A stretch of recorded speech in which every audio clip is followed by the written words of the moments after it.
Hi, this is your interest rate watch for Wednesday, September the 15th.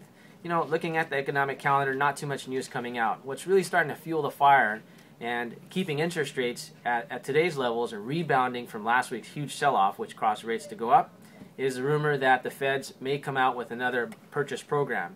This is in the tune of another $1 trillion.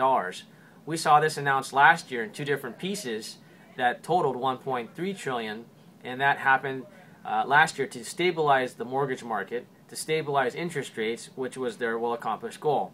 However, everything outside of that seemed to, right now, as far as the $8,000 buyer tax credit, as far as incentive, the government overall is getting negative reviews because they're not seeing that it was even a positive impact, and it came with a huge detriment as far as a debt deficit to our country. So now, looking at what the future steps and actions could be, this whole $1 trillion being announced could tie into Fannie Mae and Freddie Mac being released back from government's holdings now back to the private market. And why that's important is they're still going to need a ton of funding to stay alive. Maybe they'll have to combine. There's a lot of speculation of what could potentially happen. So that's still a big unknown.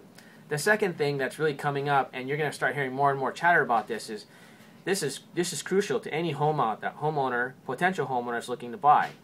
If your loan amount is going to be above $417,000, at least in King County, right now there's a temporary loan maximum that was created in 2008 that goes from $417,001 to $567,500. That temporary agency loan limit is what it's called, or agency jumbo, depending on some lenders on how they labeled it or define it. That is a temporary loan limit, and if they take that away and they take that off the market, now you only have a conventional loan, which is up to $417,000, and you have jumbo.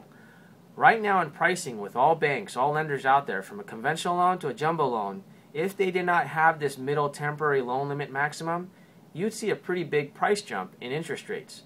So it is something to consider. And here's our point that we want to bring to conclusion today. If you're in that loan limit above $417,000, and if the speculation is that they may not renew it, which we're hoping Congress will, then again, timing is going to be everything. If you're waiting to hear if interest rates are going to fall below 4%, and there's a lot of people saying this, then if you're willing to gamble that out and all of a sudden having your loan limit taken away and then you still can't take advantage of it, it's going to serve you absolutely no purpose. So we just want to keep reiterating, just like real estate, it's all about location, location, location. In the mortgage world, it's all about timing, timing, timing. Make sure to check in on us with our Twitter page, because we do send a lot more updates there, and also on our fan page at Facebook. And you can find those both at mortgagereal.com. So stay tuned. The economic calendar is light again, but if there's any breaking news, we'll make sure to get back to you.